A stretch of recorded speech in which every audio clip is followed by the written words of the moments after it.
Hi, good morning. Smart ക്ലാസ്സിൻ്റെ പുതിയൊരു വീഡിയോയിലേക്ക് എല്ലാവർക്കും സ്വാഗതം. അപ്പോൾ നമ്മൾ കഴിഞ്ഞ ക്ലാസ്സിലെ വീഡിയോ ഇട്ടിരുന്നു.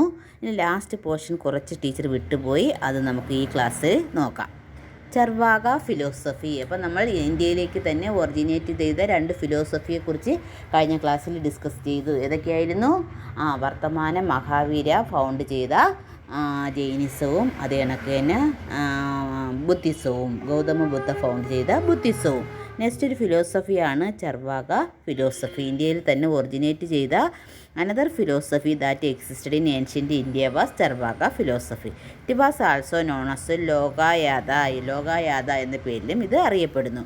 ചർവാക philosophy gave importance to the principle of enquiry rather than the ബിലീഫിനെയും കാട്ടിയും വിശ്വാസത്തിനെയും കാട്ടിയും അന്വേഷണമാണ് ഈ ഫിലോസഫിയിൽ പ്രാധാന്യം നൽകിയിരുന്നത്. From the 6th century BCE onwards, new perspectives began to form all the domains of human law across the world. അപ്പോൾ 6-ാം നൂറ്റാണ്ടോടുകൂടി എന്താണ് ലോകത്തിൻ്റെ അല്ലെങ്കിൽ മനുഷ്യ ജീവിതത്തിൽ തന്നെ വളരെയധികം മാറ്റങ്ങളൊക്കെ ഉണ്ടാക്കിയ ഒരു കാലഘട്ടത്തിൻ്റെ തുടക്കമായിരുന്നു. In this lesson we discuss the political philosophical development that took place in different part of the world during this period. അപ്പോൾ ഈ ലെസണിൽ നമുക്ക് എന്താണ് പൊളിറ്റിക്കൽ ആൻഡ് ഫിലോസഫിക്കൽ ഡെവലപ്മെൻറ്റിനെ കുറിച്ച് ലോകത്തിൻ്റെ പല ഭാഗങ്ങളിൽ നടന്ന ഡെവലപ്മെൻറ്റിനെ കുറിച്ച് മനസ്സിലാക്കാനായിട്ട് സാധിച്ചു. We also became familiar with the changes that happened in the field such as. ഏതൊക്കെ ഫീൽഡിലാണ് ചേഞ്ചസ് ഉണ്ടായത്? സ്റ്റേറ്റ് ഫോർമേഷൻ, അഡ്മിനിസ്ട്രേറ്റീവ് സിസ്റ്റംസ്, കൾച്ചറലിൻ്റെ അഡ്വാൻസ്മെൻറ്റ്, ഇതൊക്കെ നമുക്ക് മനസ്സിലാക്കാനായിട്ട് സാധിച്ചു. In the following lesson we further explore the characteristics and unique features of different states and their administrative system. ഇനി വരുന്ന ലെസണുകളിൽ നമുക്ക് പല സ്റ്റേറ്റുകളുടെയും ക്യാരക്ടറിസ്റ്റിക്സും അത് കണക്ക് അഡ്മിനിസ്ട്രേറ്റീവ് സിസ്റ്റത്തെക്കുറിച്ചും അതിൻ്റെ പ്രധാനപ്പെട്ട പ്രത്യേകതകളെക്കുറിച്ചും ഒക്കെ നമുക്ക് മനസ്സിലാക്കാനായിട്ട് സാധിക്കും. ഇത്രയായപ്പോൾ നമ്മുടെ രണ്ടാമത്തെ ലെസൺ കംപ്ലീറ്റ് ആയിട്ടുണ്ട്. ഈ ലെസണിലെ കുറച്ച് നോട്ട്സുകളും കൂടെ ടീച്ചർ ഈ ക്ലാസ്സിൽ ഉൾപ്പെടുത്തിയിട്ടുണ്ട്. നിങ്ങൾക്ക് എന്തെങ്കിലുമൊക്കെ ഡൗട്ട്സ് ഉണ്ടെങ്കിൽ അത് നോക്കി മനസ്സിലാക്കാം. Prepare a notes on the Greek city state. Greek city സ്റ്റേറ്റ്സിനെ കുറിച്ച് ഒരു നോട്ട്സ് തയ്യാറാക്കുക. In ancient Greece village were the main settlement as agriculture and trade developed cities were formed. Eventually a city and number of surrounding village came together and began to transform into the city states. The city states were known as polis. Seas or high mountain prepared the city states of ancient Greece from each other. അത് നമ്മൾ പഠിച്ചതാണ്. അപ്പോൾ എല്ലാവരും അത് മനസ്സിലാക്കി പഠിക്കുക. Compare the characteristics of Athens and Sparta. സ്പാർട്ടയും ഏതൻസും തമ്മിലുള്ള വേർതിരിവ് അല്ലെങ്കിൽ പ്രധാനപ്പെട്ട സവിശേഷതകൾ എന്തൊക്കെയാണ്? The initial form of democracy originated in Greek cities states of Athens. ഏതൻസിലാണ് ഡെമോക്രസി ഒറിജിനേറ്റ് ചെയ്തത്.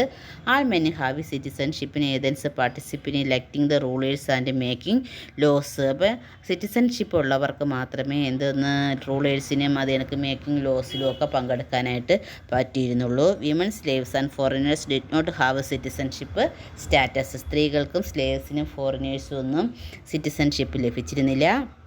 The political body of Athens was known as assembly. Assembly എന്നാണ് പൊളിറ്റിക്കൽ ബോഡി അറിയപ്പെടുന്നത്. The system of education that gave importance to art and culture. 2 years of compulsory military service for boys. A strong navy and military. ഇത്രയുമായിരുന്നു ഏതൻസിൻ്റെ പ്രത്യേകതകൾ. ഇനി സ്പാർട്ടയുടെ നോക്കാം. Sparta had an aristocratic rule. The education system that existed in Sparta emphasized traditional value and military training. Boys were required to serve in the military for 23 years.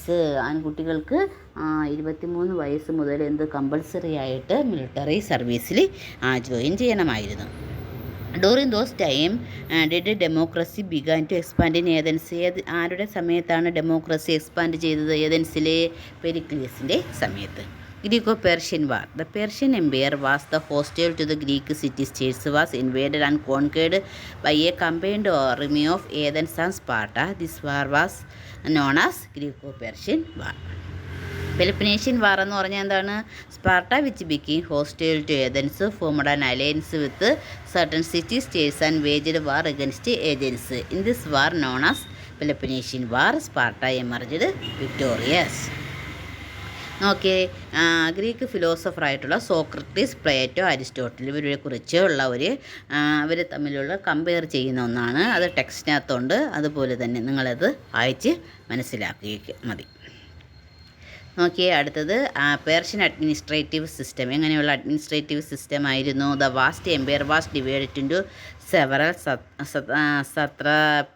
satrapies for administrative convenience. The satrapies were under the governors known as satraps. These satraps enforced the law and tax system of the king in the satrapies. Where did Zoroastrian philosophy originated? എവിടെയാണ് സൊരാസ്ട്രിയൻ philosophy originate ചെയ്തത്? പേർഷ്യയിലാണ് Zoroastrian. നോക്കിയേ, what were the features of Roman empire. Roman എംപയറിൻ്റെ features ഇവിടെ തന്നിട്ടുണ്ട്.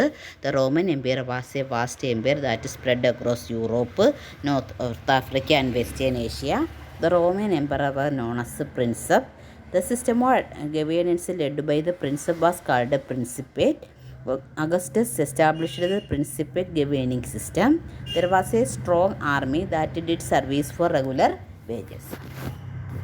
ഇനി administrative system existed in റോമിൽ നിലനിന്നിരുന്ന administrative system. Rome was a monarchy. In the 6th century BCE, monarchy ended and new system of government called republic came to exist in Rome. In the Roman Republic, instead of the king, governance was entrusted to elected officials known as consuls. In the 1st century BCE, Julius Caesar, who held the office of the council, ended the republican system and assumed the power as a dictator. During the reign of the Augustus, that Roman Republic transitioned completely in Roman Empire. With this, the emperor became the supreme power. ഇതിനുശേഷം പിന്നെ നമ്മുടെ Indian സംസ്കാരം, Indian culture and ഹാരപ്പൻസിനെ കുറിച്ച് പറയുന്നുണ്ട്. അത് കണക്കിന് ജൈനിസത്തിനെയും ബുദ്ധിസത്തിനെ കുറിച്ചൊക്കെ പറയുന്നു. അപ്പോൾ എല്ലാവരും നല്ലതുപോലെ ടെക്സ്റ്റ് വായിക്കുകയും ടീച്ചറിൻ്റെ ക്ലാസ് കാണുകയും ചെയ്യുക. എന്തെങ്കിലുമൊക്കെ ഡൗട്ട്സ് ഉണ്ടെങ്കിൽ ടീച്ചറിന് മെസ്സേജ് അയയ്ക്കുക. ടീച്ചർ മറുപടി പറയുന്നതായിരിക്കും. ഓക്കെ, അപ്പോൾ ഇത്രയുമാണ് 2ാമത്തെ ലെസൺ. നിങ്ങളെല്ലാവരും ക്ലാസ് കാണുക, ടീച്ചറിൻ്റെ ചാനൽ സബ്സ്ക്രൈബ് ചെയ്യുക. Okay, thank you.